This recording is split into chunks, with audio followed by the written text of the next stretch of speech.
Punjabi Radio USA.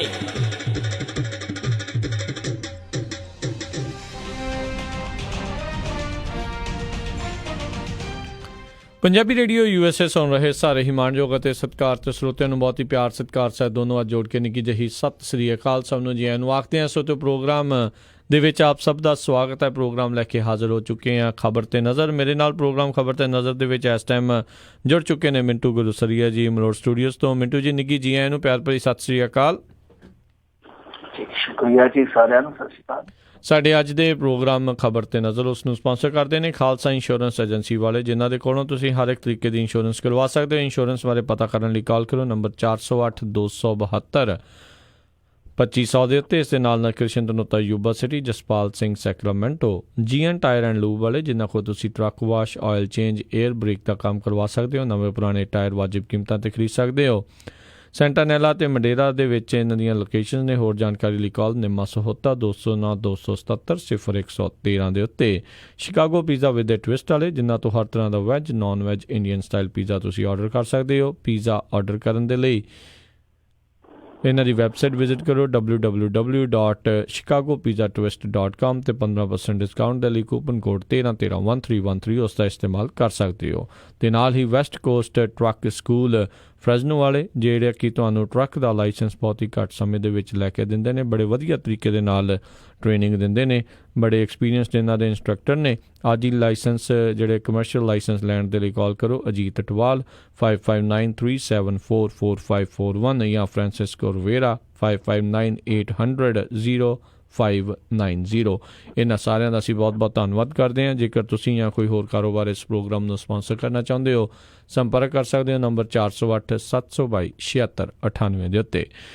Mintu ਜੀ, ਗੱਲਬਾਤ ਦਾ ਸਿਲਸਿਲਾ ਸ਼ੁਰੂ ਕਰਦੇ ਹਾਂ। ਸਭ ਨੂੰ ਜਿਹੜਾ ਉਹ ਇੰਤਜ਼ਾਰ ਵੀ ਸੀਗਾ, ਅਤੇ ਜਿਹੜੀ ਜਸਟਿਸ ਰਣਜੀਤ ਸਿੰਘ ਕਮਿਸ਼ਨ ਹੋਣ ਦੀ ਰਿਪੋਰਟ ਦੇ ਉੱਤੇ ਕਹਿੰਦੇ ਘੰਟਿਆਂ ਬੱਧੀ ਜਿਹੜੀ ਵਿਧਾਨ ਸਭਾ 'ਚ ਬਹਿਸ ਚੱਲੀ, ਲਾਈਵ ਵੀ ਜਿਹੜੀ ਆ ਉਹ ਦਿਖਾਈ ਗਈ, ਅਤੇ CBI ਤੋਂ ਜਿਹੜੀ ਆ ਉਹ ਜਾਂਚ ਵਾਪਸ ਲਈ।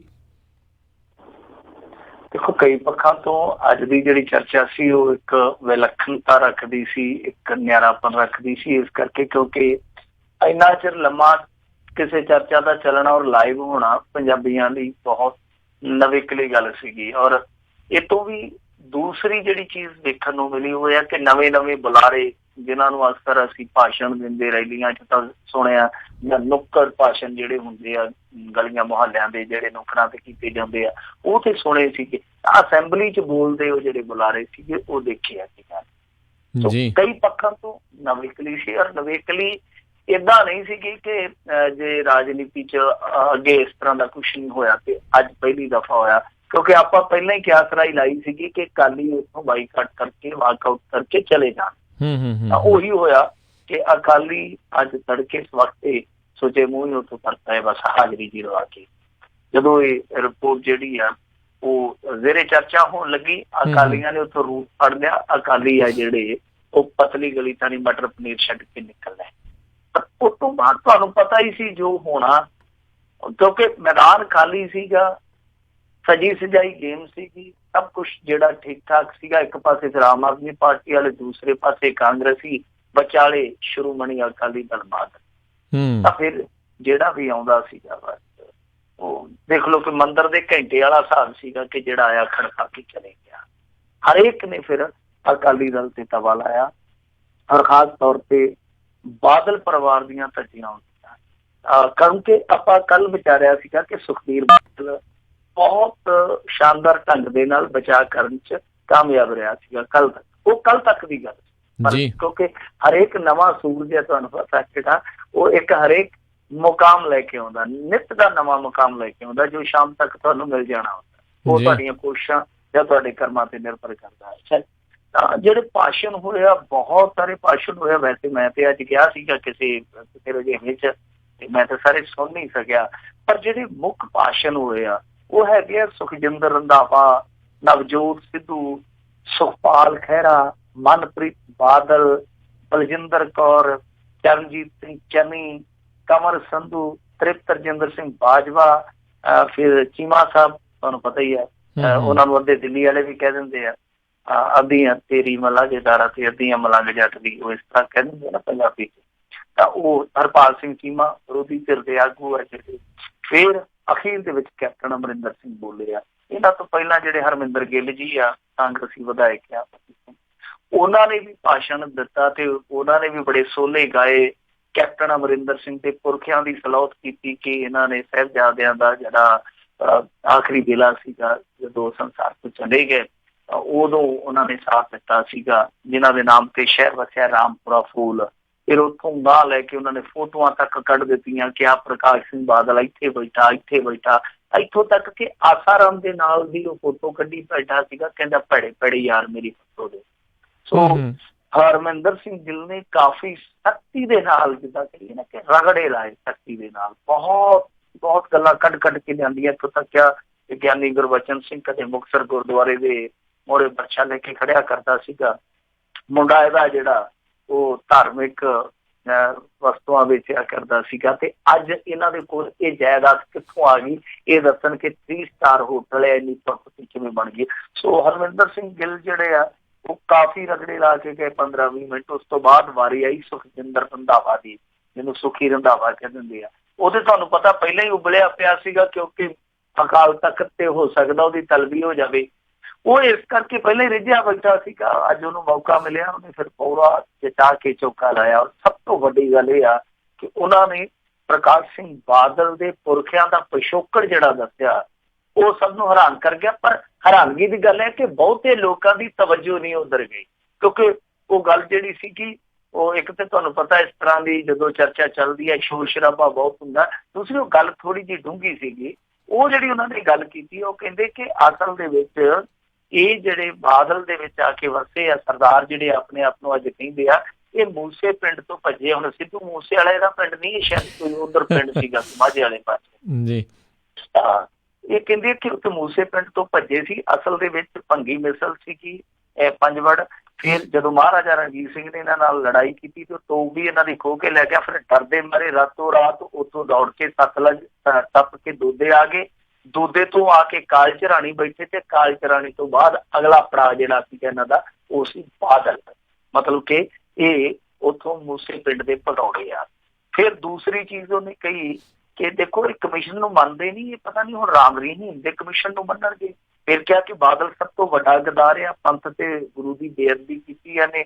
ਫਿਰ ਉਹ ਕਹਿੰਦਾ ਕਿ ਡੇਰੇ ਵਾਲੇ ਦੇ ਖਿਲਾਫ ਇਹਨਾਂ ਨੇ FIR ਦਰਜ ਕੀਤੀ, ਤੇ ਉਸ ਤੋਂ ਬਾਅਦ ਜਦੋਂ ਵੋਟਾਂ ਦੇ ਨਾਲ ਸੌਦਾ ਬਚ ਗਿਆ, ਫਿਰ ਉਹ ਵੋਟਾਂ ਦਾ ਜਿਹੜਾ ਸੌਦਾ ਸੀਗਾ ਉਹਨੇ ਕੈਂਸਲੇਸ਼ਨ ਰਿਪੋਰਟ ਘਲਾ ਦਿੱਤੀ ਚੋਣਾਂ ਤੋਂ ਐਨ 3 ਦਿਨ ਪਹਿਲਾਂ। ਫਿਰ ਇਹ ਕਹਿੰਦੇ ਆ ਕਿ ਤੇ ਗੋਲਕ ਚੋਰ ਆ। ਉਹਨਾਂ ਨੇ ਇਹ ਵੀ ਕਿਹਾ ਕਿ ਡੇਰੇ ਵਾਲਾ ਦੇਖੋ ਗੁਰੂ ਦੀ ਪੋਸ਼ਾਕ ਪਾਉਂਦਾ ਸੀ, ਅੱਜ ਕੈਦੀਆਂ ਦੇ ਲੀੜੇ ਪਾਉਂਦਾ। ਇਹ ਨਾਲ ਉਹਨੇ ਇੱਕ ਚੀਜ਼ ਹੋਰ ਵੀ ਕਹੀ, ਸੁੱਖੀ ਰੰਧਾਵਾ ਨੇ, ਕਹਿੰਦਾ ਕਿ ਸਾਖਾ ਨਨਕਾਣਾ ਦਾ ਜਿਹੜਾ ਜਥਾ ਸੀਗਾ ਉਹ ਸਾਡੇ ਬਜ਼ੁਰਗਾਂ ਦਾ ਸੀ, ਸਾਡੇ ਪਿੰਡ ਦਾ ਸੀਗਾ। ਔਰ 20 ਟੋਕਰੇ ਹੱਡੀਆਂ ਦੇ ਨਿਕਲੇ ਸੀਗੇ ਨਨਕਾਣਾ ਸਾਹਿਬ ਦੇ ਵਿੱਚ, ਜਿਹੜਾ ਉਹ ਸਾਖਾ ਜਦੋਂ ਵਰਤਿਆ ਸੀਗਾ। ਫਿਰ ਉਹ ਕਹਿੰਦੇ ਆ ਕਿ ਇਹਨਾਂ ਨੇ ਤੇ ਆਪਣੇ ਜਵਾਬ ਜਿਹੜੇ ਸੀ ਉਹ ਡਰਦਿਆਂ ਭਜਾ ਦਿੱਤੇ। ਫਕਰੇ ਕੌਮ ਨਹੀਂ ਤੇ ਗਦਾਰੇ ਕੌਮ ਆ। ਦੂਜੀ ਗੱਲ ਉਹਨੇ ਜਿਹੜੀ ਅਖੀਰ ਦੀ ਕਹੀ ਆ, ਉਹ ਕਹਿੰਦਾ ਕਿ ਦੇਖੋ ਅਕਾਲ ਤਖਤ ਤੇ ਮੈਂ ਜਾਊਂਗਾ, ਜੇ ਮੈਨੂੰ ਸੱਦਣਗੇ ਤੇ ਗੱਲ ਮੈਂ ਆਪਣੀ ਠੋਕ ਕੇ ਕਹੂੰਗਾ। ਫਿਰ ਵਾਰੀ ਆਈ ਨਵਜੋਤ ਸਿੱਧੂ ਦੀ। ਨਵਜੋਤ ਸਿੱਧੂ ਤੁਹਾਨੂੰ ਪਤਾ ਹੀ ਆ ਕਿ ਜਿਸ ਤਰ੍ਹਾਂ ਦੇ ਠਹਾਕੇ ਲਾਉਂਦਾ। ਵੈਸੇ ਜਦੋਂ ਸੁਖਜਿੰਦਰ ਸਿੰਘ ਰੰਧਾਵਾ ਬੋਲ ਕੇ ਹਟਿਆ ਸੀ ਤੇ ਸਿੱਧੂ ਪੂਰੇ ਜੋਸ਼ ਦੇ ਨਾਲ ਕਹਿ ਰਿਹਾ ਸੀਗਾ ਕਿ ਤੁਸੀਂ SGPC ਜਾਓ ਸੁਖੀ ਭਾਜੀ, ਹਮ ਤੁਮਾਰੇ ਸਾਥ ਹੈ, ਹਮ ਤੁਮਾਰੇ ਸਾਥ ਹੈ। ਫਿਰ ਨਵਜੋਤ ਸਿੱਧੂ ਦੀ ਜਦੋਂ ਵਾਰੀ ਆਈ, ਉਹਨੇ ਕੁਛ ਜਜ਼ਬਾਤੀ ਆਪਣੇ ਤਰਕਸ਼ ਦੇ ਜਿਹੜੇ ਤੀਰ ਆ ਉਹ ਛੱਡੇ, ਕੁਛ ਉਹਨੇ ਵਿਅੰਗ ਵੀ ਕੱਸੇ, ਕੁਛ ਤੰਜ਼ਾਂ ਜਿਹੜੀਆਂ ਬਾਦਲ ਪਰਿਵਾਰ ਤੇ ਕੱਸੀਆਂ। ਖਾਸ ਤੌਰ ਤੇ ਕਹਿੰਦਾ ਕਿ ਸਾਡੇ ਗੁਰੂ ਦੇ ਅੰਗ ਜਿਹੜੇ ਆ ਜ਼ਖਮੀ ਕਰਕੇ ਸੁੱਟੇ ਗਏ। ਇਹ ਬਾਦਲ ਮਚਲਾ ਬੁਰਾ ਮਸਕਰਾ ਹੈ, ਇਹ 6 ਫੁੱਟ ਉੱਤੇ ਆ, 120 ਫੁੱਟ ਥੱਲੇ ਆ, ਇਹ ਗੁਰ ਦੇ ਕੇ ਬੰਦੇ ਨੂੰ ਮਾਰਦਾ। ਤੇ ਨਾਲਦਿਆਂ ਨੇ ਕਿਹਾ ਕਿ ਸਿੱਧੂ ਸਾਹਿਬ ਦੌੜ ਕੇ ਥੋੜਾ ਬਹੁਤਾ ਤੁਹਾਨੂੰ ਵੀ ਦਿੱਤਾ ਹੋਣਾ ਬਾਦਲ ਸਾਹਿਬ ਨੇ। ਕਹਿੰਦਾ ਨਹੀਂ ਉਹ ਮੈਨੂੰ ਦਿੱਤਾ ਸੀ, ਮੈਂ ਤੇ ਹਜਮ ਕਰ ਗਿਆ ਔਖਾ ਸੌਖਾ ਹੋ ਕੇ। ਫਿਰ ਉਹ ਕਹਿੰਦਾ ਕਿ ਚਿੱਟੇ ਦੇ ਵਪਾਰੀਆਂ ਲਈ ਜੇ ਮੌਤ ਦੀ ਸਜ਼ਾ, ਤੇ ਗੁਰੂ ਸਾਹਿਬ ਦੇ ਅੰਗ ਜਿਨ੍ਹਾਂ ਨੇ ਗਲੀਆਂ ਨਾਲੀਆਂ 'ਚ ਖੰਡਾਏ ਆ, ਕੈਪਟਨ ਸਾਹਿਬ ਉਹਨਾਂ ਦੀ ਕੀ ਸਜ਼ਾ ਦਿਓਗੇ। ਫਿਰ ਤੀਜੀ ਚੀਜ਼ ਉਹਨਾਂ ਨੇ ਕਹੀ ਕਿ ਫਾਸਟ ਵੇ ਜਿਹੜਾ ਕਿ ਖਾਸ ਤੌਰ ਤੇ ਨਵਜੋਤ ਸਿੱਧੂ ਦੀ ਅੱਖ 'ਚ ਰੜਕਦਾ। ਉਹ ਕਹਿੰਦਾ ਕਿ ਹਾਲੇ ਵੀ ਇਹਨਾਂ ਨੇ ਮੀਡੀਆ ਐਮਰਜੈਂਸੀ ਲਾ ਰੱਖੀ ਆ, ਕਿਉਂਕਿ ਫਾਸਟ ਵੇ ਗਰੁੱਪ ਦੇ ਜਿੱਥੇ ਵੀ ਚੈਨਲ ਚੱਲਦੇ ਸਨ ਦੱਸਦੇ ਆ ਕਿ ਉਹਨਾਂ ਦੇ ਵਿੱਚੋਂ ਅੱਜ ਜਿਹੜੀ ਲਾਈਵ ਕਵਰੇਜ ਸੀ ਉਹ ਅਚਾਨਕ ਜਿਹੜੀ ਆ ਉਹ ਏਦਾਂ ਗਾਇਬ ਹੋ ਗਈ ਜਿਵੇਂ ਕਦੇ ਦੇ ਸਿਰ ਤੋਂ ਹੁੰਦਾ। ਫਿਰ ਵਾਰੀ ਆਈ ਸੁਖਪਾਲ ਸਿੰਘ ਖਹਿਰੇ ਦੀ।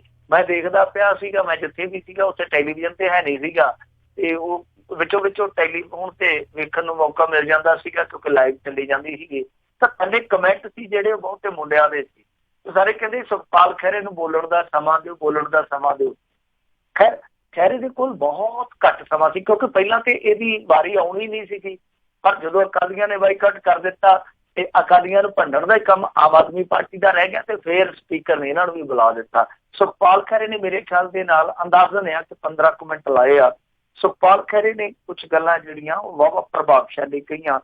ਖਾਸ ਤੌਰ ਤੇ ਉਹਨੇ ਕਿਹਾ ਕਿ ਦੇਖੋ 1947 ਤੋਂ ਬਾਅਦ ਪੰਜਾਬ ਦੇ ਨਾਲ ਔਰ ਖਾਸ ਤੌਰ ਤੇ ਸਿੱਖਾਂ ਦੇ ਨਾਲ ਬਹੁਤ ਜ਼ਿਆਦਾ ਵਸਾਘਾਤੀ ਹੋਈ ਆ, ਬਹੁਤ ਜ਼ਿਆਦਾ ਵਿਤਕਰਾ ਹੋਇਆ। ਉਹਨੇ ਖਾਸ ਤੌਰ ਤੇ ਇਸ ਗੱਲ ਦਾ ਜ਼ਿਕਰ ਕੀਤਾ ਕਿ ਜਦੋਂ ਪੂਰੇ ਮੁਲਕ ਦੇ ਵਿੱਚ ਭਾਸ਼ਾ ਦੇ ਆਧਾਰ ਤੇ ਸੂਬੇ ਬਣਦੇ ਪਏ ਸੀ, ਪੰਜਾਬ ਨੂੰ ਇਹਨਾਂ ਨੇ ਅਲੱਗ ਸੂਬਾ ਬਣਾਉਣ ਦਾ ਇਨਕਾਰ ਕਰ ਦਿੱਤਾ।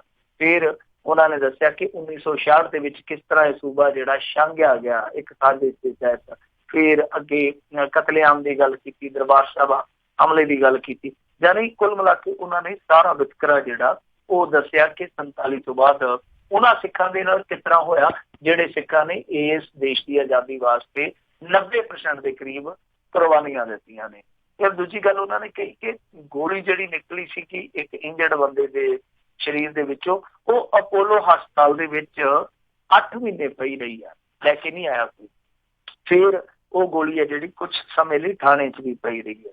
ਤੋ ਇਸ ਤਰ੍ਹਾਂ ਉਹਨਾਂ ਨੇ ਇਹ ਚੀਜ਼ਾਂ ਜਿਹੜੀਆਂ ਉਹ ਜ਼ਿਕਰ ਕੀਤੀਆਂ। ਖਾਸ ਤੌਰ ਤੇ ਕਿਹਾ ਕਿ ਦੇਖੋ ਜਿਹੜਾ ਇਹ ਬਾਦਲ ਆ, ਇਹਨੇ ਪਹਿਲਾਂ ਮੋਰਚੇ ਲਵਾਏ, ਧਰਮ ਯੁੱਧ ਮੋਰਚਾ, ਕਪੂਰੀ ਦਾ ਮੋਰਚਾ, ਫਿਰ ਇਹਨੇ ਸਮੇਂ ਦੇ ਨਾਲ ਰਾਜਨੀਤੀ ਬਦਲੀ ਚ ਹੁਣ ਇਹ ਦੇਸ਼ ਦੀ ਅਖੰਡਤਾ ਲਈ ਖੜਦੇ ਪਏ ਆ।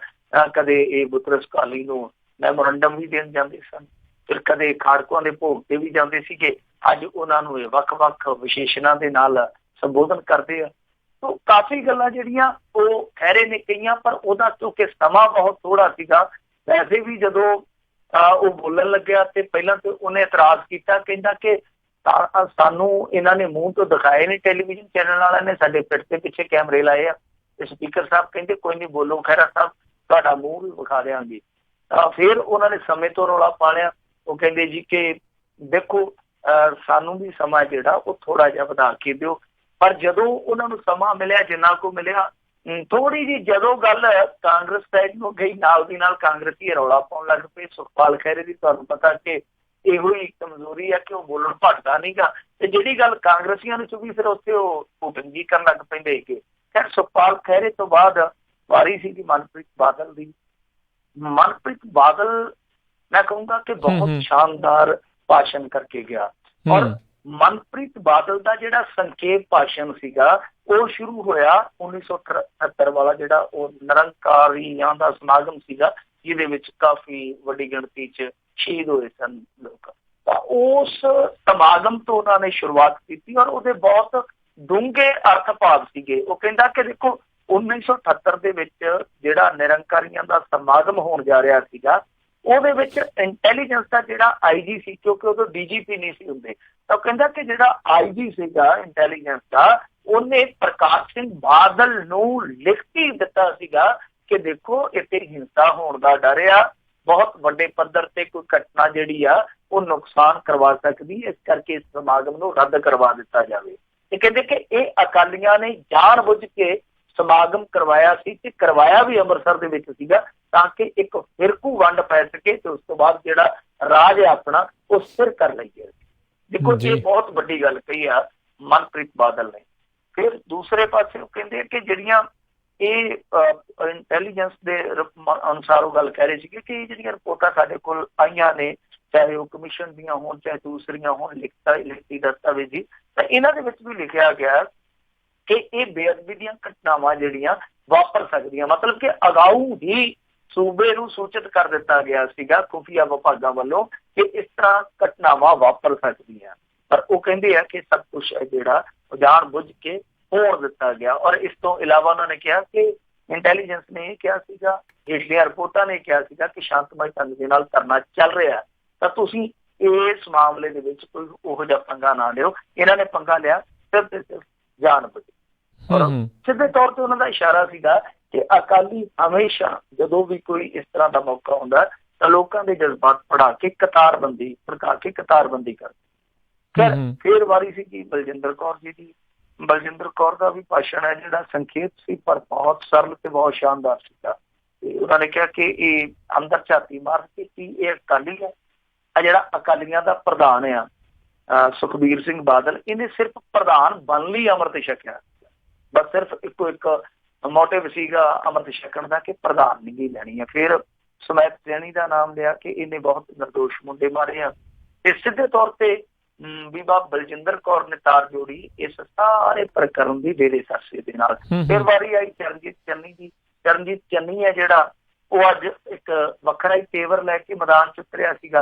वो पैंदा ही कहंदा कि तुहानूं पता जदों दुर्योधन जम्मिया सीगा धृतराष्ट्र नूं पंडितां ने कहा सीगा कि इन्हें तेरा कख नहीं छड्डना, इन्हें जम्मदे नूं मार दो जी। कहंदा कि जे बादल ने सुखबीर नूं जम्मदे नूं मारिया हुंदा तां दिन देखने। फिर वो कहंदा कि मैं पिछले इजलास में सुखबीर नूं पुछ लिया कि जे अमृत छके ते किरपान विखा, ते कहंदा कि ऐतकी मैनूं कॉन्फिडेंशियल सुनेहा मिलिया, कहंदे कि चन्नी ऐतकी ना पुछ ले प्रधान तो उन्हें किरपान खरीद ली है परसों, ते फिर उन्हें तेनों किरपान विखा देनी सी। कहंदा जे आ जांदा मैं उन्हें फिर पुछ लैनी सी कि जिहड़ी परसों खरीदी वो विखा।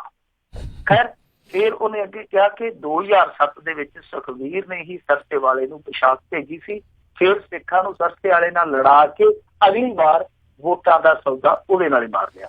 फिर उन्हें अपील की कैप्टन साहब नूं कि देखो CBI को केस नहीं जाना चाहिए, ये जिथे सरसे वाला गया उत्थे जीजा साला भेजो। वो कहता सीगा जिथे गया सरसे वाला उत्थे भेजो जीजा साला। ते नाल ये कहंदा कि गलियां च इन्हां दा धुआं उड़दा देखना चाहिए और तुहानूं लोकां नूं दिखाउणा चाहिए, नहीं ते छड्डना आपां नूं भी लोकां ने नहीं, अपने नाल भी उही होनी आ जिहड़ी कालियां नाल होई।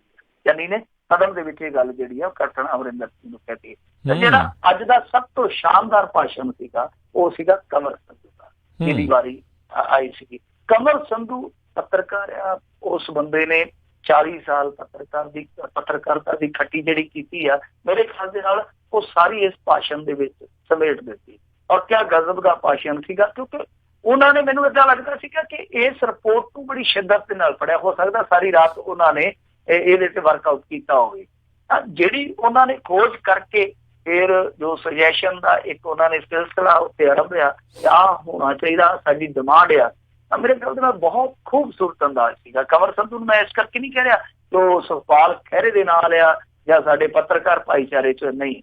ਉਹਨਾਂ ਦਾ ਜਿਹੜਾ ਭਾਸ਼ਣ ਸੀ ਬੜਾ ਨੱਪਿਆ ਤੁਲਿਆ ਸੀ, ਕਿਸੇ ਤੇ ਉਹਨੇ ਬਹੁਤਾ ਤਵਾ ਨਹੀਂ ਲਾਇਆ, ਕਿਸੇ ਨੂੰ ਟਾਰਗੇਟ ਨਹੀਂ ਕੀਤਾ, ਬਲਕਿ ਜਿਹੜੀਆਂ ਫਾਈਂਡਿੰਗਸ ਨੇ ਉਹਨਾਂ ਨੂੰ ਆਧਾਰ ਬਣਾ ਕੇ ਉਹਨਾਂ ਨੁਕਤਿਆਂ ਨੂੰ ਚਿਣ ਕੇ ਦੱਸਿਆ ਕਿ ਆ ਫਾਈਂਡਿੰਗਸ ਨੇ, ਇਹਦੇ ਵਿੱਚ ਆ ਜਿਹੜਾ ਕੁਛ ਹੋਣਾ ਚਾਹੀਦਾ। ਤਾਂ ਮੇਰੇ ਖਿਆਲ ਦੇ ਨਾਲ ਉਹਨਾਂ ਦਾ ਜਿਹੜਾ ਕੰਮ ਸੀਗਾ ਬਹੁਤ ਖੂਬਸੂਰਤ ਸੀ। ਔਰ ਸਭ ਤੋਂ ਵੱਡੀ ਗੱਲ ਉਹਨਾਂ ਨੇ ਮੁੱਦਾ ਚੁੱਕਿਆ ਨਕੋਦਰ 1986 ਦੇ ਵਿੱਚ ਜੋ ਬੇਅਦਬੀ ਕਾਂਡ ਹੋਇਆ ਸੀਗਾ, ਔਰ ਉਸ ਤੋਂ ਬਾਅਦ ਫਿਰ ਜਦੋਂ ਵਿਖਾਵਾ ਕੀਤਾ ਗਿਆ ਸੀਗਾ 4 ਮੁੰਡੇ ਜਿਹੜੇ ਮਾਰ ਦਿੱਤੇ ਸੀ ਪੁਲਿਸ ਨੇ ਚੁੱਕ ਕੇ, ਉਹਨਾਂ ਦਾ ਜ਼ਿਕਰ ਕੀਤਾ। ਉਹ ਕਹਿੰਦੇ ਆ ਕਿ ਉਸ ਸਮੇਂ ADC ਸੀਗਾ ਜਿਹੜਾ ਉਹ ਸੀਗਾ ਦਰਬਾਰਾ ਸਿੰਘ ਗੁਰੂ, ਤਾਂ ਉਸ ਸਮੇਂ ਜਿਹੜਾ ਉੱਥੇ SSP ਸੀਗਾ ਜਲੰਧਰ ਉਹ ਸੀਗਾ ਇਜ਼ਹਾਰ ਆਲਮ।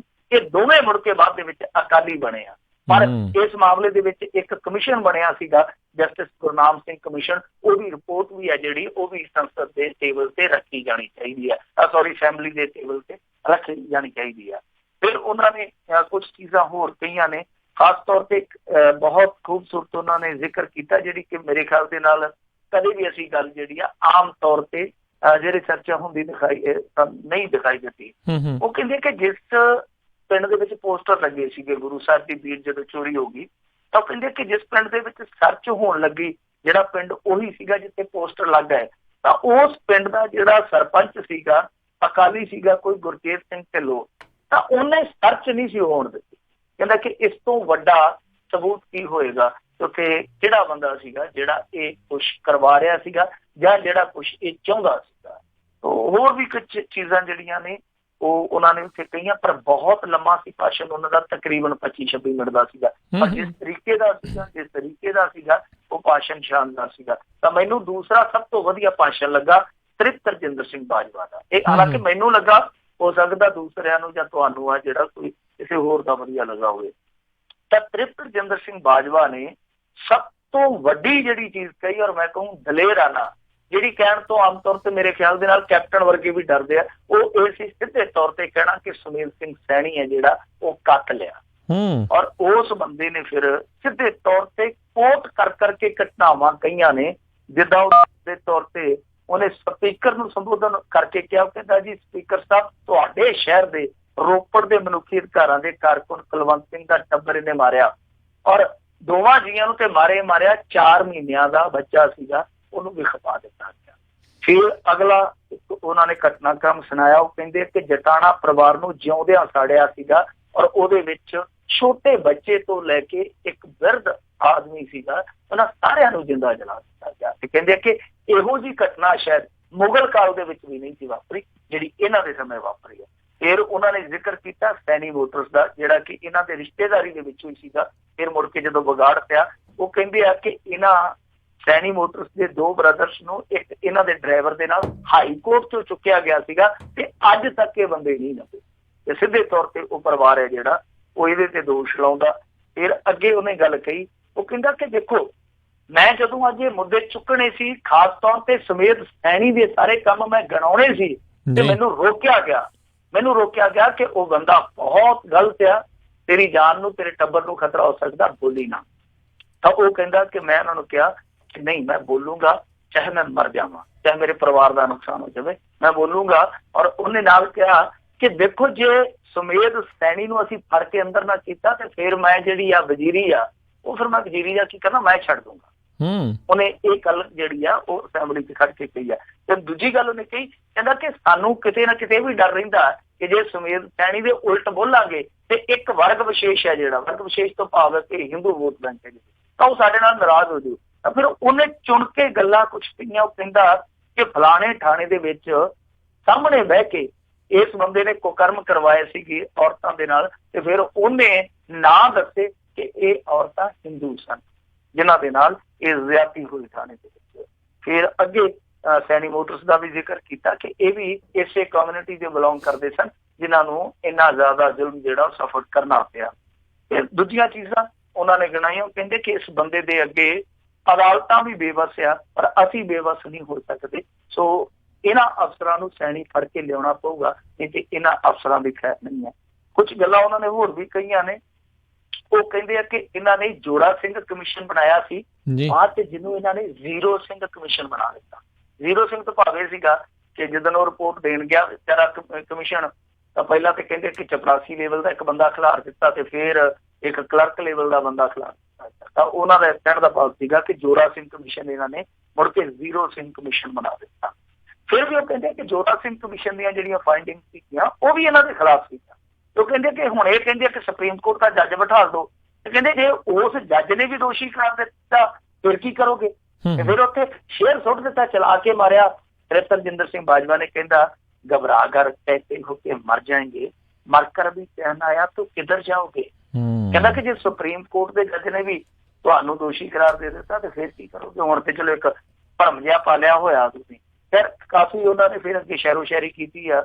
ਉਹ ਕਹਿੰਦੇ ਇੱਕ ਜ਼ਮੀਰ ਹੀ ਨਾ ਲਾ ਸਕੇ तुम बेशक लौटे हो दुनिया खरीद कर।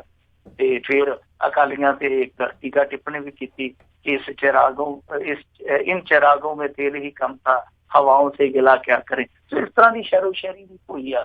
पर रजिंਦਰ ਸਿੰਘ ਬਾਜਵਾ ਨੇ ਜਿਹੜਾ ਭਾਵਨਾਤਮਕ ਇੱਕ ਉੱਤੇ ਤਕਰੀਰ ਦਾ ਮੁੱਢ ਬੰਨਿਆ, ਐਸਾ ਮੁੱਢ ਬੰਨਿਆ ਕਿ ਫਿਰ ਉਹ ਲੋਕ ਜਿਹੜੇ ਸੀਗੇ ਉਹ ਨਾਲ ਜੁੜ ਕੇ ਉਸ ਤਕਰੀਰ ਤੇ ਤੁਰੇ ਗਏ। ਤਾਂ ਜਦੋਂ ਰਜਿੰਦਰ ਸਿੰਘ ਬਾਜਵਾ ਬਾਹਰ ਆਇਆ ਤਾਂ ਜਾਖੜ ਉੱਤੇ ਖੜਾ ਸੀਗਾ। ਜਾਖੜ ਨੇ ਵੀ ਘੁੱਟ ਕੇ ਉਹਨੂੰ ਕਲਾਵੇ ਚ ਲੈ ਲਿਆ, ਕਹਿੰਦਾ ਕਿ ਸਿਰੇ ਸੱਟ ਕਰਤੀ।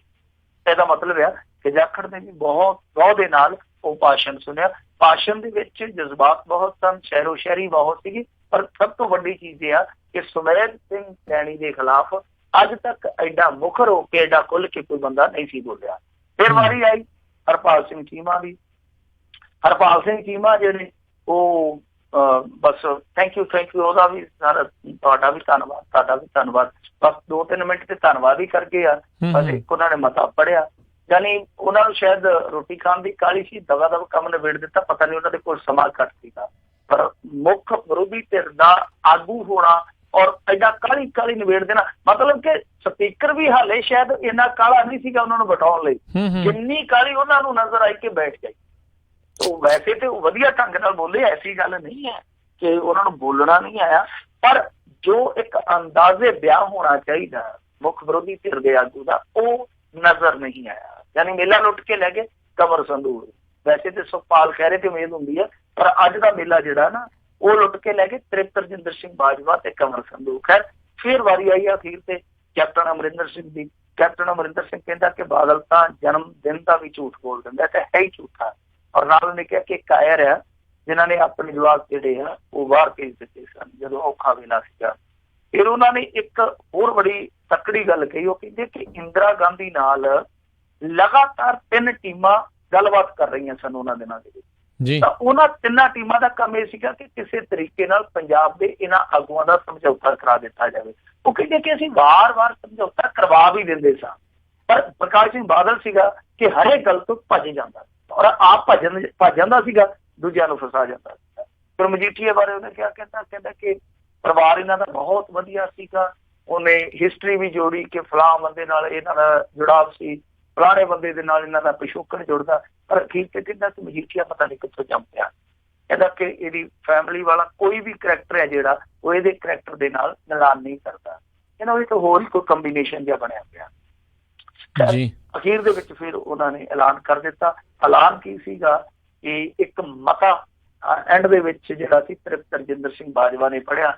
ਉਹਨੇ ਕਿਹਾ ਕਿ ਹਾਊਸ ਇਹ ਚਾਹੁੰਦਾ, ਸਾਰੇ ਜਿਹੜੇ ਵਿਧਾਨਕਾਰ ਆ ਉਹ ਇਹ ਮੰਗ ਰੱਖਣਾ ਚਾਹੁੰਦੇ ਆ ਕਿ ਭਾਈ ਜਿਹੜੀ CBI ਨੂੰ ਤੁਸੀਂ ਜਾਂਚ ਪੜਤਾਲ ਦਿੱਤੀ ਹੈ, ਕਿਉਂਕਿ ਦੇਖੋ ਇਹਦੇ ਵਿੱਚ ਨਾ ਕਿ ਇਹ ਨਹੀਂ ਹੈ ਕਿ ਇਹੀ ਲੋਕ ਬੋਲੇ ਆ, ਕਿਉਂਕਿ ਮੈਂ ਤੁਹਾਨੂੰ ਜਿਵੇਂ ਦੱਸਿਆ ਮੈਂ ਰਜੇਵੇਂ ਚ ਸੀਗਾ, ਮੈਨੂੰ ਜਿਹੜੇ ਅੰਸ਼ ਮਿਲੇ ਆ ਇਹਨਾਂ ਸਾਰੇ ਭਾਸ਼ਣਾਂ ਦੇ, ਮੈਨੂੰ ਆਹ ਵਧੀਆ ਲੱਗੇ। ਹੋ ਸਕਦਾ ਹੋਰ ਵੀ ਬਹੁਤ ਬੋਲੇ ਹੋਣ, ਮੈਨੂੰ ਜਿੰਨੇ ਕੁ ਮਿਲੇ ਕਿਉਂਕਿ ਮੈਂ ਕਾਲੀ ਚ ਸੀਗਾ ਇੰਨੇ ਕੁ ਮੈਂ ਕਲੈਕਟ ਕਰ ਸਕਿਆ। ਤਾਂ ਹੋਰ ਵੀ ਬੋਲੇ, ਜਿੱਦਾਂ ਰਾਜਾ ਵੜਿੰਗ ਉਹਦਾ ਵੀ ਭਾਸ਼ਣ ਬਹੁਤ ਤਕੜਾ ਸੀ, ਦੱਸਦੇ ਆ। ਫਿਰ ਇਸ ਤੋਂ ਇਲਾਵਾ ਕਿੱਕੀ ਢਿੱਲੋਂ ਸੀਗਾ, ਕਿਉਂਕਿ ਕਿਸੇ ਨਾਲ ਨਾਇਨਸਾਫੀ ਨਹੀਂ ਹੋਣੀ ਚਾਹੀਦੀ, ਜਿੰਨੇ ਵੀ ਚੰਗੇ ਬੁਲਾਰੇ ਸੀਗੇ। ਤਾਂ ਖੈਰ ਜਦੋਂ ਇਹ ਸਾਰੇ ਭਾਸ਼ਣ ਹੁੰਦੇ ਸੀਗੇ, ਸਾਰਿਆਂ ਦੇ ਵਿੱਚ ਇੱਕੋ ਹੀ ਕਾਮਨ ਗੱਲ ਸੀਗੀ, ਚਾਹੇ ਫੂਲਕਾ ਸਾਹਿਬ ਹੋਣ, ਕਿਉਂਕਿ ਫੂਲਕਾ ਸਾਹਿਬ ਨੇ ਵੀ ਪ੍ਰਭਾਵਸ਼ਾਲੀ ਢੰਗ ਦੇ ਨਾਲ ਉੱਤੇ ਆਪਣੀ ਗੱਲ ਰੱਖੀ ਹੈ, ਹਾਲਾਂਕਿ ਮੈਂ ਪੂਰੀ ਸੁਣ ਨਹੀਂ ਸਕਿਆ। ਤਾਂ ਇਹਨਾਂ ਸਾਰਿਆਂ ਨੇ ਇਸ ਚੀਜ਼ ਦਾ ਵਿਰੋਧਤਾ ਕੀਤੀ ਸੀਗੀ ਕਿ CBI ਨੂੰ ਕੇਸ ਦਿਓਗੇ ਤਾਂ CBI ਉਹ CBI ਆ ਜਿਹਦੇ ਬਾਰੇ ਤੁਸੀਂ ਮਜੀਠੀਆ ਸਾਹਿਬ ਬਾਰੇ ਕਹਿੰਦੇ ਹੁੰਦੇ ਸੀਗੇ ਕਿ ਇਹ CBI ਆ ਜਿਹੜੀ ਠੰਡੇ ਬਸਤੇ ਚ ਪਾਉਣ ਦਾ ਸਮਾਨ ਆ। ਤਾਂ ਕਹਿੰਦੇ ਕਿ ਹੁਣ ਕਿੱਦਾਂ ਗਰਮ ਹੋ ਜੂਗੀ, ਤਾਂ CBI ਤੋਂ ਇਹ ਮਾਮਲੇ ਆ ਜਿਹੜੇ ਵਾਪਸ ਲਓ, ਪੁੱਠੇ ਲਓ। ਤਾਂ ਅਖੀਰ ਜਦੋਂ ਦਬਾਅ ਬਣਿਆ, ਕੈਪਟਨ ਅਮਰਿੰਦਰ ਸਿੰਘ ਬੋਲਿਆ। ਇੱਕ ਤੇ ਕੈਪਟਨ ਅਮਰਿੰਦਰ ਸਿੰਘ ਦੇਖ ਲਓ 8 ਘੰਟੇ ਦੂਜਿਆਂ ਨੂੰ ਬੁਲਵਾਈ ਗਿਆ, ਸੁਣਾਈ ਗਿਆ, ਆਪ 8 ਮਿੰਟ ਵੀ ਨਹੀਂ ਬੋਲਿਆ। ਤਾਂ 2-3 ਮਿੰਟਾਂ ਚ ਉਹਨੇ ਕੰਮ ਨਿਬੇੜ ਦਿੱਤਾ। ਤ੍ਰਿਪਤ ਰਜਿੰਦਰ ਸਿੰਘ ਬਾਜਵਾ ਨੇ ਮਤਾ ਪੜ੍ਹ ਕੇ ਸੁਣਾ ਦਿੱਤਾ, ਕਹਿੰਦਾ ਜੀ ਕਿ ਸਾਰਾ ਹਾਊਸ ਜਿਹੜਾ ਉਹ ਇਹ ਚਾਹੁੰਦਾ ਕਿ CBI ਤੋਂ ਮਾਮਲੇ ਜਿਹੜੇ ਪੁੱਠੇ ਰਹਿ ਜਾਣ ਤੇ ਜਾਂਚ ਪੜਤਾਲ ਜਿਹੜੀ ਆ ਉਹ ਕੋਈ SIT ਬਣਾ ਕੇ ਇੱਥੇ ਕਰਵਾਈ ਜਾਵੇ। ਇਹ ਕਹਿੰਦੇ ਉੱਠ ਕੇ ਕਹਿੰਦੇ ਕਿ ਠੀਕ ਹੈ ਜੀ, ਸਪੀਕਰ ਸਾਹਿਬ ਇਸ ਮਤੇ ਨੂੰ ਸਵੀਕਾਰ ਕਰ ਲੈਣ, ਇਸ ਮਤੇ ਨੂੰ ਪਾਸ ਕਰਵਾ ਦੇਣਾ, ਸਾਨੂੰ ਮਨਜ਼ੂਰ ਹੈ। ਉਹਨਾਂ ਨੂੰ ਮਨਜ਼ੂਰ ਕਰਵਾ ਲਿਆ। ਇਹਨਾਂ ਨੇ ਕਹਿਤਾ ਜੀ ਚਲੋ ਆਪਾਂ SIT ਬਣਾ ਦਿੰਦੇ ਹਾਂ। SIT ਬਣਾ ਕੇ ਕਹਿੰਦੇ ਕਿ ਆਪਾਂ ਟਾਈਮ ਬਾਉਂਡ ਕਰਾਂਗੇ। ਹੁਣ ਕਮਾਲ ਦੀ ਗੱਲ ਹੈ ਕਿ ਇੰਨੀ ਕਾਹਲੀ ਮੱਚੀ ਹੋਈ ਸੀ ਉੱਥੋਂ ਭੱਜਣ ਦੀ, ਟਾਈਮ ਬਾਉਂਡ ਕਿੰਨਾ ਕਰਨਗੇ, ਕਦੋਂ ਤੱਕ ਦਾ ਕਰਨਗੇ ਨਹੀਂ ਦੱਸਿਆ। ਔਰ SIT ਦੇ ਵਿੱਚ ਦਾਇਰਾ ਕੀ ਹੋਊਗਾ ਸਮਝ ਤੋਂ ਪਰੇ ਦੀ ਗੱਲ ਹੈ ਕਿ ਸਾਰੀਆਂ ਬੇਹੁਰਮਤੀ ਦੀਆਂ ਘਟਨਾਵਾਂ ਆ ਜਾਣਗੀਆਂ ਜਾਂ ਵਿੱਚ ਗੋਲੀ ਕਾਂਡ ਵੀ ਆਉਣਗੇ। ਸਾਡੇ ਲਈ ਇਹ ਵੀ ਅਸਪਸ਼ਟ ਹੈ। ਹਾਲਾਂਕਿ ਉਸ ਤੋਂ ਬਾਅਦ ਸਰਕਾਰ ਨੇ ਕੋਈ ਆਪਣੇ ਪੱਧਰ ਤੇ ਪ੍ਰੈਸ ਨੋਟ ਜਾਰੀ ਕਰ ਦਿੱਤਾ ਹੋਵੇ ਤੇ ਮੈਨੂੰ ਪਤਾ ਨਹੀਂ, ਕਿਉਂਕਿ ਇਹ ਜਿਹੜੀ ਸਭਾ ਸੀ 8:30 ਪੌਣੇ 9 ਤੱਕ ਤੇ ਤਕਰੀਬਨ ਚੱਲਦੀ ਰਹੀ ਆ। ਉਸ ਤੋਂ ਬਾਅਦ ਕੋਈ ਪ੍ਰੈਸ ਨੋਟ ਆ ਗਿਆ ਹੋਵੇ ਮੈਨੂੰ ਪਤਾ ਨਹੀਂ ਹੈ, ਕਹਿ ਨਹੀਂ ਸਕਦਾ ਮੈਂ। ਸੋ ਕਹਿਣ ਦਾ ਮਤਲਬ ਤੇ ਇਹ ਆ ਕਿ ਇੱਕ ਤੇ ਅਸਪਸ਼ਟਤਾ ਰਹੇਗੀ, ਔਰ ਦੂਜੀ ਚੀਜ਼ ਇਹ ਆ ਕਿ ਜਿਹੜੀ ਜਸਟਿਸ ਰਣਜੀਤ ਸਿੰਘ ਕਮਿਸ਼ਨ ਦੀ ਪੜਤਾਲੀਆ ਰਿਪੋਰਟ, ਫਿਰ ਉਹਦੀ ਮਹੱਤਤਾ ਵੀ ਕੀ ਆ ਜੀ, ਕਿਉਂਕਿ ਉਹ ਵੀ ਤੇ ਪੜਤਾਲ ਹੀ ਹੋਈ ਆ। ਹੁਣ SIT ਵੀ ਕਹਿੰਦੇ ਆ ਕਿ ਜਾਂਚ ਕਰੂਗੀ। ਸਮਝ ਤੋਂ ਪਰੇ ਦੀ ਗੱਲ ਹੈ ਕਿ ਜਾਂਚ ਦੇ ਵਿੱਚੋਂ ਕੱਢਣਾ ਕੀ ਆ। ਅੱਗੇ 1.5 ਸਾਲ ਆ ਗਏ ਤੁਸੀਂ। ਹੁਣ ਜੇ ਤੁਸੀਂ ਦੇਖੋ, ਬੜੀ ਸਧਾਰਨ ਜੀ ਗੱਲ ਹੈ, ਵੈਸੇ ਮੇਰੇ ਖਿਆਲ ਦੇ ਨਾਲ ਸਮਾਂ ਜਿਹੜਾ ਆਪਣਾ ਤਕਰੀਬਨ ਹੋਣ ਵਾਲਾ ਹੀ ਆ, ਬੜੀ ਸਧਾਰਨ ਜੀ ਗੱਲ ਆ ਕਿ CBI ਕੋਲ ਕੇਸ ਆ। ਹੁਣ ਇਹ ਤੇ ਹੈ ਨਹੀਂ ਗਾ ਕਿ ਸਕੂਲ ਚੋਂ ਬੱਚੇ ਦਾ ਨਾਂ ਕਟਾਉਣਾ ਤੇ ਆਪਾਂ ਗਏ ਉੱਥੇ ਕਲਰਕ ਕੋਲ ਅਰਜ਼ੀ ਦਿੱਤੀ ਤੇ ਸਰਟੀਫਿਕੇਟ ਲੈ ਕੇ ਵਾਪਸ ਆ ਗਏ। ਹੁਣ ਇਹ ਵੀ ਇੱਕ ਪ੍ਰੋਸੈਸ ਹੈ, ਇੱਕ ਪ੍ਰਕਿਰਿਆ। ਘੱਟੋ ਘੱਟ ਤੁਹਾਨੂੰ ਪਹਿਲਾਂ ਹੋਮ ਮਿਨਿਸਟਰੀ ਨੂੰ ਲਿਖਣਾ ਪਊਗਾ, ਹੋਮ ਮਿਨਿਸਟਰੀ ਪਰਸਨਲ ਵਿਭਾਗ ਨੂੰ ਲਿਖੂਗੀ, ਉਹ CBI ਨੂੰ, CBI ਫਿਰ ਉਸ ਮਾਮਲੇ ਤੇ ਸੁਣਵਾਈ ਕਰਕੇ ਤੇ ਕੇਸ ਜਿਹੜੇ ਆ ਉਹ ਛੱਡ ਦੂਗੀ। ਤਾਂ ਇਹ ਇੱਕ ਪ੍ਰੋਸੈਸ ਆ। ਇਹ ਪ੍ਰੋਸੈਸ ਹੁਣ ਕਿੰਨੀ ਜਲਦੀ ਪੂਰਾ ਕੀਤਾ ਜਾਂਦਾ, ਇਹ ਵੀ ਸਭ ਤੋਂ ਵੱਡਾ ਚੈਲੰਜ ਆ। दूसरी ये गल आ कि ਜਿਹੜੀ SIT ਆ, देखो SIT फिर ਜਾਂਚ पड़ताल करूगी पुलिस अफसर, ਤਾਂ पुलिस अफसर ਉਹੀ ਹੋਣਗੇ SIT ਦੇ ਵਿੱਚ ਜਿਨ੍ਹਾਂ ਦੇ ਨਾਲ ਉਹ ਬੰਦੇ ਅੱਜ ਤੱਕ ਖੜਦੇ ਆਏ। ਫਿਰ ਉਸ ਸੂਰਤ ਦੇ ਵਿੱਚ ਇੱਕ ਸਵਾਲ ਉੱਥੇ ਦਾ ਉੱਥੇ ਇਹੋ ਹੀ ਰਹੂਗਾ, ਪੁਲਿਸ ਜਿਹੜੀ ਅਣਪਛਾਤੀ ਸੀਗੀ, ਜਿਹਨੂੰ ਅੱਜ ਤੱਕ ਪੁਲਿਸ ਸਿਆਣ ਹੀ ਨਹੀਂ ਸਕੀ ਕਿ ਉਹ ਇਹਨਾਂ ਬੰਦਿਆਂ ਨੂੰ, ਜਿਹੜੇ ਖਾਸ ਤੌਰ ਤੇ ਸੈਣੀ ਵਰਗੇ ਬੰਦੇ ਆ, ਕਿ ਇਹਨਾਂ ਦੇ ਗੁੱਟਾਂ ਨੂੰ ਹੱਥ ਖੜੀ ਲਾ ਸਕਦੀ ਹੈ, ਇਹਦੀ ਹਿੰਮਤ ਹੈ। ਦੂਜੀ ਚੀਜ਼ ਇਹ ਆ ਕਿ ਦੇਖੋ SIT ਦੇ ਵਿੱਚ ਕੀ ਹੁੰਦਾ, ਜਿੱਦਾਂ ਵੱਧ ਤੋਂ ਵੱਧ DIG ਆ ਗਿਆ, ਕੋਈ SSP ਆ ਗਿਆ, ਜਿਹੜਾ ਜਸਟਿਸ ਰਣਜੀਤ ਸਿੰਘ ਕਮਿਸ਼ਨ, ਕੀ ਇਹਦੀ ਕਾਬਲੀਅਤ ਦੇ ਨਾਲੋਂ ਉਹਨਾਂ ਦੀ ਕਾਬਲੀਅਤ ਵੱਡੀ ਹੋ ਗਈ ਇਨਵੈਸਟੀਗੇਸ਼ਨ ਦੇ ਮਾਮਲੇ? ਸੋ ਕਈ ਸਵਾਲ ਆ। ਸੋ ਕੁਛ ਵੀ ਨਹੀਂ ਹੈ, ਕੱਖ ਵੀ ਨਹੀਂ। ਜੇ ਆਪਾਂ ਓਵਰਆਲ ਦੇਖੀਏ, ਹਾਂ ਭਾਸ਼ਣ ਵਧੀਆ ਹੋਏ ਆ, ਜਿਹੜੇ ਲੋਕ ਅਕਾਲੀਆਂ ਦੇ ਨਿੰਦਕ ਆ, ਕਿਉਂਕਿ ਅਕਾਲੀ ਤੇ ਉੱਥੋਂ ਵਾਕਆਊਟ ਕਰਕੇ ਬਾਹਰ ਆ ਕੇ ਮੌਕ ਸੈਸ਼ਨ ਚਲਾਉਣ ਲੱਗ ਪਏ, ਬਰੋਬਰ ਉਹਨਾਂ ਨੇ ਅਸੈਂਬਲੀ ਲਾ ਲਈ, ਉਹ ਤੇ ਪਾਸੇ ਹੋ ਗਏ ਮੈਦਾਨ ਚੋਂ। ਜਿਹੜੇ ਅਕਾਲੀਆਂ ਦੇ ਨਿੰਦਕ ਆ ਉਹਨਾਂ ਦੀ ਵਧੀਆ ਸੀ, ਕੰਨ ਰਸ ਵਧੀਆ ਸੀ, ਪਰ 8 ਘੰਟਿਆਂ ਚ ਕੱਢਿਆ ਕੀ ਆ ਤੁਸੀਂ ਵੇਖ ਲਓ। ਹੁਣ ਕਹਿੰਦੇ ਆ ਜੀ ਕਿ ਚਰਚਾ ਚਰਚਾ ਚਰਚਾ ਚਰਚਾ। ਮੈਂ ਤੇ ਅੱਗੇ ਲਿਖਿਆ ਆਪਣੇ ਪੇਜ ਤੇ ਕਿ ਚਰਚਾ ਸੀ ਕਿ ਚਰਖਾ ਸੀ, ਘੁੰਮ ਘੁਮਾ ਕੇ ਉੱਥੇ ਆ ਕੇ ਖੜ ਗਿਆ ਕਿ ਹਾਂਜੀ ਆਪਾਂ ਜਾਂਚ ਕਰਵਾਵਾਂਗੇ। ਤੇ ਉਸ ਜਾਂਚ ਦਾ ਤਾਂ ਮੈਂ ਅੱਗੇ ਕਹਿੰਦਾ ਹੁੰਦਾ ਕਿ ਸਰਕਾਰਾਂ ਦੀ ਜਾਂਚ ਤੇ ਅਮਲੀ ਦਾ ਜ਼ੁਕਾਮ, ਇਹ ਸੂਤ ਨਹੀਂ ਆਉਂਦੇ ਕਦੇ, ਇਹ ਸੂਤ ਨਹੀਂ ਆਉਂਦੇ ਕਦੇ। ਕੁੱਲ ਮਿਲਾ ਕੇ ਪਾਣੀ ਚ ਮਧਾਣੀ, ਨਾ ਮੱਖਣੀ ਆਉਣੀ ਨਾ ਕਿਸੇ ਖਾਣੀ। ਤਾਂ ਅੱਜ ਦੀ ਆ ਜਿਹੜੀ ਉਹ ਪਾਣੀ ਚ ਮਧਾਣੀ ਆ। ਹਾਂ, ਕੱਲ ਨੂੰ ਕੋਈ ਟਾਈਮ ਬਾਉਂਡ ਕਰਦੇ ਆ, SIT ਕੰਮ ਕਰਦੀ ਆ, ਕੋਈ ਇਨਸਾਫ ਦਿਵਾਉਂਦੀ ਆ, ਸਿੱਖ ਉਸ SIT ਦੇ ਕੀਤੇ ਕੰਮ ਨੂੰ ਪ੍ਰਵਾਨ ਕਰਦੇ ਆ, ਇਹ ਸਾਰਾ ਕੁਛ ਹੈ ਜਿਹੜਾ ਉਸ ਸਮੇਂ ਦੇ ਗਰਭ ਦੇ ਵਿੱਚ ਆ। ਪਰ ਇੱਕ ਚੀਜ਼ ਜਿਹੜੀ ਆ ਮੈਨੂੰ ਮਿਲਾ ਲਿਆ ਜਾਤੀ ਤੌਰ ਤੇ ਕਿ ਦੇਖੋ ਸੈਸ਼ਨ ਹੈ ਜਿਹੜਾ ਉਹ ਇਹਨਾਂ ਨੇ 24 ਤੋਂ 28 ਤੱਕ ਦਾ ਕੀਤਾ, ਔਰ 24 ਤੋਂ 28 ਤੱਕ ਦਾ ਕੀਤਾ, ਵਿੱਚ 2 ਛੁੱਟੀਆਂ ਆਈਆਂ। ਪਰ 2 ਛੁੱਟੀਆਂ ਦੇ ਜਿਹੜਾ ਇਲਾਵਾ ਜੋ ਕੰਮ ਹੋਇਆ, ਅਲੱਗਾ ਜਿਹੜਾ ਕੰਮ ਹੋਇਆ, ਉਹਦੇ ਵਿੱਚ ਵੀ ਜਿਹੜੇ ਲੋਕ ਮੁੱਦੇ ਸੀਗੇ ਉਹ ਗਾਇਬ ਹੋ ਗਏ। ਯਾਨੀ ਮੈਂ ਕਹੂੰਗਾ ਕੈਪਟਨ ਸਰਕਾਰ ਦੇ ਦੋਹਾਂ ਹੱਥਾਂ 'ਚ ਲੱਡੂ ਆ। ਇੱਕ ਤੇ ਹੈ ਕਿ ਅੱਜ ਇਹਨਾਂ ਦੀ ਪੰਥਕ ਪ੍ਰਸਤੀ ਹੈ ਜਿਹੜੀ ਉਹ ਖੂਬ ਚੱਲੀ ਆ, ਔਰ ਜੋ ਸ਼ਾਇਦ SGPC ਦੇ ਵਿੱਚ ਇਹਨਾਂ ਨੂੰ ਕੰਮ ਵੀ ਆ ਜਾਊਗੀ। ਤਾਂ ਇਹਨਾਂ ਨੂੰ ਤੇ ਦੋਏ ਹੱਥੀ ਇਹ ਚੀਜ਼ ਜਿਹੜੀ ਆ ਰਾਸ ਆਈ ਆ, ਕਿਉਂਕਿ ਇੱਕ ਤੇ ਅਕਾਲੀਆਂ ਨੂੰ ਖੁੱਲ ਕੇ ਭੰਡਣ ਦਾ ਇਹਨਾਂ ਨੂੰ ਮੌਕਾ ਮਿਲ ਗਿਆ, ਆਪਣੀਆਂ ਨਾਕਾਮੀਆਂ ਲੁਕਾਉਣ ਦਾ ਵੀ ਨਾਲ ਇਹਨਾਂ ਨੂੰ ਮੌਕਾ ਮਿਲ ਗਿਆ। ਕਿਉਂਕਿ ਜੇ ਦੇਖੋ ਡਰੱਗ ਦੇ ਮੁੱਦੇ ਤੇ ਚਰਚਾ ਹੁੰਦੀ, ਇਹ ਕਿਹੜਾ ਮੂੰਹ ਦਿਖਾਉਂਦੇ ਉੱਥੇ? ਕਿਉਂਕਿ ਪਿਛਲੇ ਸੈਸ਼ਨ ਤੋਂ ਹੁਣ ਤੱਕ ਕਿੰਨੇ ਮੁੰਡੇ ਮਰੇ ਆ। ਜੇ ਕਿਸਾਨ ਖੁਦਕੁਸ਼ੀਆਂ ਦੀ ਗੱਲ ਹੁੰਦੀ ਤਾਂ ਕੀ ਮੂੰਹ ਦਿਖਾਉਂਦੇ? ਦਲਿਤ ਦੀ ਜਾਂ ਮਜ਼ਦੂਰ ਦੀ ਜਿਹੜੀ ਅੱਜ ਦੀ ਅਵਸਥਾ ਹਾਲਤ ਆ, ਜੇ ਉਹਦੇ ਤੇ ਚਰਚਾ ਹੁੰਦੀ, ਕੀ ਪੱਲੇ ਪਾਉਂਦੇ ਕਿ ਅਸੀਂ ਆਹ ਕੁਛ ਕੀਤਾ? ਸੋ ਕਿੰਨੀਆਂ ਨਾਕਾਮੀਆਂ, ਕਿੰਨੀਆਂ ਫੇਲੀਅਰਸ ਜਿਹੜੀਆਂ 1.5 ਸਾਲ ਦੀਆਂ ਉਹ ਲੁਕ ਗਈਆਂ ਸਿਰਫ ਤੇ ਸਿਰਫ ਜਸਟਿਸ ਰਣਜੀਤ ਸਿੰਘ ਕਮਿਸ਼ਨ ਦੀ 48 ਰਿਪੋਰਟ ਦੀ ਫਾਈਲ ਹੇਠਾਂ। ਜਦ ਕਿ ਸੈਸ਼ਨ ਚ ਠੀਕ ਹੈ ਕਿ ਚਰਚਾ ਵੀ ਹੋਣੀ ਚਾਹੀਦੀ ਆ ਔਰ ਸਿੱਖ ਕੌਮ ਨੂੰ ਇਨਸਾਫ ਮਿਲਣਾ ਚਾਹੀਦਾ, ਪਰ ਇਹ ਨਹੀਂ ਹੈ ਕਿ ਦੂਸਰੇ ਮੁੱਦੇ ਜਿਹੜੇ ਕਿ ਸਮਾਜ ਨਾਲ ਜੁੜੇ ਆ, ਜਿਹੜੇ ਕਿ ਪੰਜਾਬ ਨਾਲ ਜੁੜੇ ਆ, ਉਹ ਬਿਲਕੁਲ ਨੈਗਲੈਕਟ ਕਰ ਦਿੱਤੇ ਜਾਣ। ਤਾਂ ਮੇਰੇ ਖਿਆਲ ਦੇ ਨਾਲ ਇਸ ਚੀਜ਼ ਵੱਲ ਜਨਤਾ ਨੂੰ ਵੀ ਤਵੱਜੋ ਦੇਣੀ ਚਾਹੀਦੀ ਕਿ ਠੀਕ ਹੈ ਇਹੋ ਜਿਹੇ ਸੰਵੇਦਨਸ਼ੀਲ ਮੁੱਦੇ ਤੇ ਚਰਚਾ ਇੱਕ ਦਿਨ ਦੀ ਹੋਊਗੀ, ਠੀਕ ਆ, ਪਰ ਦੂਸਰੇ ਮੁੱਦਿਆਂ ਨੂੰ ਘੱਟੋ ਘੱਟ ਅਸੈਂਬਲੀ 'ਚ ਥਾਂ ਮਿਲਣਾ ਚਾਹੀਦਾ। ਜੇ ਇਹੋ ਜਿਹੇ ਬੰਦੇ ਅਸੈਂਬਲੀ 'ਚ ਇਹੋ ਜਿਹੇ ਮੁੱਦਿਆਂ ਨੂੰ ਥਾਂ ਨਹੀਂ ਦੇ ਸਕਦੇ ਤਾਂ ਫਿਰ ਮੇਰੇ ਖਿਆਲ ਦੇ ਨਾਲ ਲੋਕਾਂ ਨੂੰ ਇਹੋ ਜਿਹੇ ਬੰਦਿਆਂ ਨੂੰ ਬੇਥਾਂ ਕਰਕੇ ਮੁੰਡੇ ਜਿਹੜੇ ਪੋਲਿਟਿਕਸ 'ਚ ਅੱਗੇ ਲਾਉਣੇ ਚਾਹੀਦੇ ਆ। ਜੀ ਬਿਲਕੁਲ ਮਿੰਟੂ ਜੀ, ਕਾਫੀ ਵਿਸਥਾਰ ਦੇ ਵਿੱਚ ਤੁਸੀਂ ਇਹ ਸਾਰਾ ਕੁਛ ਜਿਹੜਾ ਦੱਸਿਆ, ਤੇ ਬਾਕੀ ਜਿੱਦਾਂ ਤੁਸੀਂ ਕਿਹਾ ਵੀ ਪੰਥਕ ਵੋਟ ਦੇ ਉੱਤੇ ਵੀ ਜਿਹੜਾ ਇਸ ਦਾ ਅਸਰ ਰਹੂਗਾ, ਇਹ ਤਾਂ ਚਲੋ ਆਉਣ ਵਾਲਾ ਸਮਾਂ ਦੱਸੂਗਾ। ਬਾਕੀ ਅਕਾਲੀਆਂ ਦੇ ਪ੍ਰਤੀ ਲੋਕਾਂ ਦੇ ਵਿੱਚ ਜਿਹੜੀ ਨਾਰਾਜ਼ਗੀ ਆ ਉਹ ਕਾਫੀ ਜ਼ਿਆਦਾ ਜਿਹੜੀ ਆ ਵਧੀ ਹੋਈ ਹੈ, ਇਸ ਦੇ ਵਿੱਚ ਕੋਈ ਦੋ ਰਾਵਾ ਨਹੀਂ। ਇਹ ਹੁਣ ਇਹ ਨਾ ਹੋਵੇ ਵੀ ਜਿੱਦਾਂ ਨਿਆਣੇ ਨੂੰ ਟੌਫੀ ਦੇ ਦਿੱਤੀ ਜਾਂਦੀ ਹੈ, ਭਾਸ਼ਣਾਂ ਦੇ ਨਾਲ ਜਿਹੜੀ ਸਿੱਖ ਕੌਮ ਨੂੰ ਸਿਰਫ ਟੌਫੀ ਹੀ ਦਿੱਤੀ ਗਈ ਹੋਵੇ, ਵੀ ਬਾਅਦ ਦੇ ਵਿੱਚ ਕੋਈ ਕਰੋ ਚਾਰਜ ਕਿਸੇ ਦੇ ਉੱਤੇ ਕਰੋ ਦੋ, ਸ਼ਾਇਦ ਫਿਰ ਹੀ ਜਿਹੜਾ ਐਕਚੁਅਲ ਦੇ ਵਿੱਚ ਪਤਾ ਲੱਗੂਗਾ। ਨਹੀਂ ਤਾਂ ਗੱਲਾਂ ਬਾਤਾਂ ਤਾਂ ਬੜੇ ਚਿਰ ਦੀਆਂ ਜਿਹੜੀਆਂ ਸਾਰੇ ਜਾਣੇ ਜਿਹੜੇ ਆ ਉਹ ਸੁਣੀਓ ਹੀ ਜਿਹੜੇ ਜਾ ਰਹੇ ਆ। ਬਾਕੀ ਬਹੁਤ ਸਾਰੇ ਲੋਕਾਂ ਦੀਆਂ ਵੱਖ-ਵੱਖ ਜਿਹੜੇ ਪ੍ਰਤੀਕਰਨ ਦੇਖਣ ਨੂੰ ਮਿਲੇ ਆ, ਜਿਸ ਦੇ ਵਿੱਚ ਕਈ ਜਿਹੜੇ ਆ ਇਹੀ ਕਹੀ ਜਾਂਦੇ ਸੀ ਵੀ ਇੱਕ ਨੇ ਬੜਾ ਵਧੀਆ ਜਿਹੜਾ ਲਿਖਿਆ ਸੀ ਵੀ ਰੱਬ ਬਣਿਆ ਫਿਰਦਾ ਸੀ ਯਾਰ ਤੇਰਾ, ਤੇ ਹੁਣ ਉਹਨਾਂ ਨੇ ਥਾਣਿਆਂ ਦੇ ਵਿੱਚ ਰਲਾਉਣਾ ਆ। ਇਹ ਮੈਨੂੰ ਲੱਗਦਾ ਸਿਰਸੇ ਵਾਲੇ ਨੂੰ ਸੰਬੋਧਿਤ ਕਰਕੇ ਜਿਹੜਾ ਨਾਲ ਦੇ ਨਾਲ ਜਿਹੜਾ ਉਹ ਕਹਿ ਰਹੇ ਸੀਗੇ, ਉਹ ਤੇ ਅੱਗੇ ਥਾਣੇ 'ਚ ਬੈਠਾ ਉਹਨੂੰ ਉਹ ਜਿਹਦਾ ਯਾਰ ਸੀ ਨਾ ਉਹਦੀ ਗੱਲ ਕਰਦੇ ਆ ਨਾ ਵੀ ਉਹਨਾਂ ਨੂੰ ਵੀ ਜਿਹੜਾ ਨਾਲ ਕਰਨਗੇ। ਸੋ ਕਾਫੀ ਕੁਛ ਹਾਲ ਦੀ ਘੜੀ ਤੇ ਦੂਰ ਦੀ ਕੌਡੀ ਲੱਗਦਾ। ਬਿਲਕੁਲ ਬਾਕੀ ਸਿਆਸਤ ਦੇ ਵਿੱਚ ਸਭੋ ਸੱਚ ਹੁੰਦਾ, ਪਤਾ ਨਹੀਂ ਕੱਲ ਨੂੰ ਕਿੱਥੋਂ ਕਿਹੜਾ ਸੂਰਜ ਚੜ ਜਾਣਾ ਹੈ, ਕਿਹੜਾ ਸੱਪ ਕਿਹਦੇ 'ਚ ਲੜ ਜਾਣਾ। ਬਾਕੀ ਜੋ ਵੀ ਆ ਅੱਜ ਦੀ ਤਾਰੀਖ ਦੇ ਵਿੱਚ ਦੇਖੀਏ ਤੇ ਕੁਝ ਵੀ ਨਹੀਂ ਨਿਕਲਿਆ, ਚਰਚਾ ਚੋਂ ਕੁਝ ਵੀ ਨਹੀਂ ਨਿਕਲਿਆ, ਸਿੱਟਾ ਕੁਝ ਵੀ ਨਹੀਂ ਤੁਸੀਂ ਕਰ ਸਕਦੇ। ਗੱਲ ਉੱਥੇ ਦੀ ਉੱਥੇ ਭੌਂਕੇ ਖੜ ਗਈ ਆ। ਆਪਾਂ ਇੰਤਜ਼ਾਰ ਹੀ ਕਰ ਸਕਦੇ ਹਾਂ ਜਾਂ ਬਹਿਸ ਕਰ ਸਕਦੇ ਹਾਂ, ਚਰਚਾ ਕਰ ਸਕਦੇ ਹਾਂ। ਚਰਚਾ ਕਰਦੇ ਰਹੋ ਕਿਉਂਕਿ ਸਾਰੇ ਸਮਾਧਾਨ ਨੇ ਜਿਹੜੇ ਸਾਰੇ ਹੱਲ ਆ ਉਹ ਚਰਚਾ ਚੋਂ ਨਿਕਲਦੇ ਆ। ਪੰਜਾਬੀਆਂ ਨੇ ਚਰਚਾ ਲੇਟ ਸ਼ੁਰੂ ਕੀਤੀ ਹੈ, ਪਰ ਖੁਸ਼ੀ ਦੀ ਗੱਲ ਹੈ ਕਿ ਅੱਜ ਕੱਲ੍ਹ ਚਰਚਾ ਸਿਆਸਤ ਤੇ ਸ਼ੁਰੂ ਕਰ ਲਈ ਹੈ। ਜੀ ਤੇ ਮਿੰਟੂ ਜੀ ਬਹੁਤ ਬਹੁਤ ਜਿਹੜਾ ਧੰਨਵਾਦ ਇਸ ਖਬਰ ਦੇ ਹੇਠਾਂ। ਬਾਕੀ ਖਬਰਾਂ ਤਾਂ ਅੱਜ ਚਲੋ ਰਹਿ ਗਈਆਂ, ਪਰ ਕੱਲ੍ਹ ਨੂੰ ਜਿਹੜਾ ਜੀ ਆਪਾਂ ਬਾਕੀ ਖਬਰਾਂ ਉੱਤੇ ਵੀ ਨਜ਼ਰ ਮਾਰਾਂਗੇ ਕਿਉਂਕਿ ਸਮਾਂ ਆਪਣੇ ਅੱਜ ਦੇ ਪ੍ਰੋਗਰਾਮ ਦਾ ਹੁਣ ਇੱਥੇ ਹੀ ਸਮਾਪਤ ਆ। ਮਿਲਾਂਗੇ ਅਗਲੀ ਵਾਰ, ਉਦੋਂ ਤੱਕ ਲਈ ਬੜੀ ਮਿਹਰਬਾਨੀ। ਸਤਿ ਸ਼੍ਰੀ ਅਕਾਲ ਜੀ। ਸਤਿ ਸ਼੍ਰੀ ਅਕਾਲ ਦੇ ਸਰੋਤਿਓ, ਇੱਥੇ ਹੀ ਸਾਡਾ ਅੱਜ ਦਾ ਪ੍ਰੋਗਰਾਮ ਵੀ ਸਮਾਪਤ ਆ। ਮਿਲਦੇ ਹਾਂ ਅਗਲੀ ਵਾਰ, ਉਦੋਂ ਤੱਕ ਲਈ ਮੈਨੂੰ ਰਾਜਕਨਵੀਰ ਸਿੰਘ ਨੂੰ ਵੀ ਇਜਾਜ਼ਤ ਦਿਓ। ਮੇਰੇ ਵੱਲੋਂ ਵੀ ਤੁਹਾਨੂੰ ਸਾਰਿਆਂ ਨੂੰ ਪਿਆਰ ਸਤਿਕਾਰ ਸਹਿ ਨਿੱਘੀ ਜਿਹੀ ਸਤਿ ਸ਼੍ਰੀ ਅਕਾਲ ਜੀ। ਉਹਦੇ ਵਾਸਤੇ ਰਹੋ, ਹੱਸਦੇ ਖੇਲਦੇ ਰਹੋ, ਸੁਣਦੇ ਰਹੋ ਪੰਜਾਬੀ ਰੇਡੀਓ USA।